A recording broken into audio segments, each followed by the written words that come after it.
আসসালামু আলাইকুম। সবাইকে রন্ধন রাজ্য কুকিং কিংডমে স্বাগতম। আজকের রেসিপি হচ্ছে আমার বেগুন পোড়া ভর্তা। তো এর জন্য প্রথমে আমি একটি বড় গোল বেগুন নিয়ে নিয়েছি। তারপর বেগুনটার গায়ে আমি ভালোভাবে সরিষার তেল মাখিয়ে নিচ্ছি। সরিষার তেলটা মাখিয়ে নিলে বেগুনটা পুড়ে যাবে না, এ কারণেই তেলটা মাখিয়ে নেওয়া।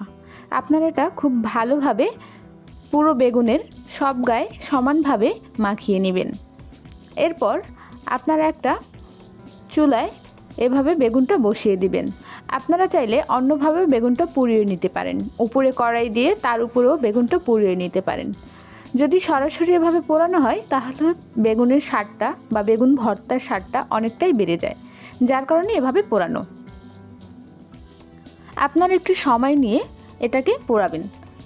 যদি আপনারা বেশি হিটে এটা পোড়াতে চান তাহলে এটা পুড়ে যাবে এবং ভিতরটা কাঁচা থেকে যাবে, তাই এটা লো হিটে আস্তে আস্তে ঘুরিয়ে ঘুরিয়ে পুড়িয়ে নিতে হবে। আপনারা দেখতেই পাচ্ছেন যে এই বেগুনটা সম্পূর্ণ পুড়ে যাচ্ছে না, এভাবে আস্তে আস্তে আমি পুড়িয়ে নিচ্ছি। আপনারা দেখতেই পাচ্ছেন যে বেগুনটা একদম সিদ্ধ হয়ে গিয়েছে। এবার আমি এটাকে তুলে নেব। তুলে নেওয়ার পর এটাকে আমি বেশ কিছুক্ষণ সময় নিয়ে ঠান্ডা করে নেব। ঠান্ডা করার পর এটাকে হালকা হাতে আস্তে আস্তে বাকলগুলো ছাড়িয়ে নিতে হবে।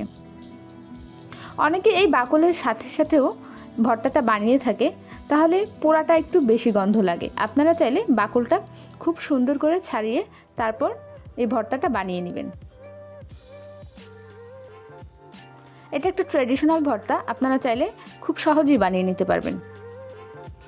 তো আমার পোড়া বাকলগুলো ছাড়ানো শেষ। এবার আমি এটাকে ভালোভাবে ছাড়িয়ে নেব। তো এর জন্য প্রথমে আমি একটু ছুরি দিয়ে বেগুনের মাথাটা কেটে নিচ্ছি। তারপর বেগুনটাকে দুই ভাগ করে নিচ্ছি। যেহেতু বেগুনটা গরম তাই আমি এটা ছুরি দিয়ে কুচ্ছি।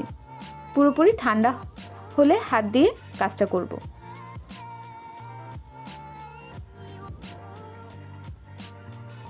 আপনারা দেখতেই পাচ্ছেন যে আমি সবগুলো খুব সুন্দর করে ছাড়িয়ে নিয়েছি। এবার আমি এটাকে ঠান্ডা হওয়ার জন্য কিছু সময় রেখে দেব। এখন আমি ভর্তার জন্য এ জায়গায় পেঁয়াজ কেটে নিচ্ছি। আমি পেঁয়াজগুলো কুচি কুচি করে কেটে নিচ্ছি। ভর্তার পেঁয়াজ কুচি কুচি করে কেটে নিলেই সবচেয়ে সুন্দর হয়। আপনারা চাইলে এটা দাবুটির সাহায্য করে নিতে পারেন। এবার আমি এই জায়গায় রসুন কুচি দিয়ে দেব কিছু। তো রসুনটাকে ছাড়ানোর জন্য আমি প্রথমেই একটু প্রেস করে নিয়েছি, যাতে রসুনের বাকলগুলো খুব সহজেই ছাড়িয়ে নিতে পারি। তো এভাবে আমি প্রত্যেকটি রসুনের বাকলগুলো ছাড়িয়ে নিব। তারপর রসুনগুলোকেও কুচি কুচি করে নিব, ঠিক এইভাবে।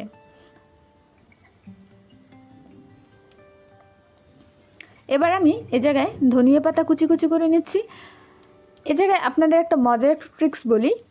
আপনারা যদি ভর্তার ক্ষেত্রে ধনিয়া পাতাটা ব্যবহার করেন সেক্ষেত্রে ভর্তার স্বাদটা আরও দ্বিগুণ হয়ে যায়।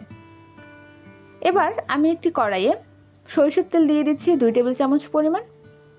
আর ভর্তার স্বাদ বাড়ানোর জন্য সরিষার তেলের কোনো বিকল্প নেই। এবার আমি এই গরম তেলে শুকনো মরিচ দিয়ে দিচ্ছি 4-5টা পরিমাণে। আপনারা যতটুকু ঝাল খেতে চান সেই অনুযায়ী এই জায়গায় শুকনো মরিচটা ব্যবহার করবেন। এবার ওই মরিচের সাথেই আমি এই জায়গায় কেটে রাখা পেঁয়াজ কুচিগুলো দিয়ে দিচ্ছি। দেওয়ার পর এটাকে ভালোভাবে নেড়ে চেড়ে নেব। এবার দিয়ে দিচ্ছি ওই কেটে রাখা রসুন কুচিগুলো।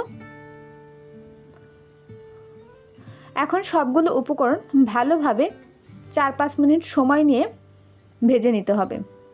এই জিনিসটা খেয়াল রাখতে হবে যাতে পুড়ে না যায়। এবার আমি একটি প্লেটে সবগুলো তুলে নিচ্ছি।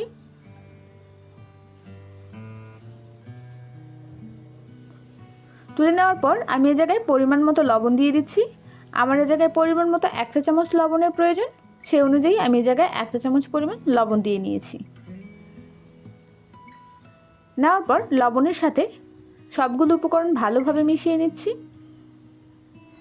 এবং সবশেষে দিয়ে দিচ্ছি ধনিয়া পাতা।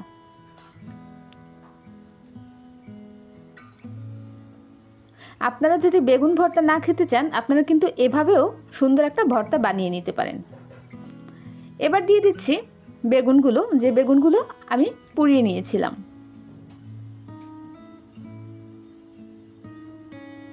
বেগুনটা দেওয়ার পর আমি হাত দিয়ে ভালোভাবে এটাকে মথে নিব।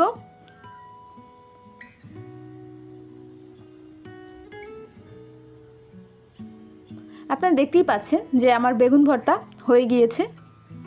তো আপনারা আমাকে জানাবেন আমার আজকের এই বেগুন ভর্তা রেসিপি আপনাদের কাছে কেমন লাগলো। যদি ভালো লাগে অবশ্যই লাইক, কমেন্ট এবং শেয়ার করবেন, সেই সাথে সাবস্ক্রাইব করে দিবেন। আপনারা দেখতেই পাচ্ছেন যে সবশেষে আমি কিছু সরিষার তেল দিয়ে দিয়েছিলাম। ধন্যবাদ।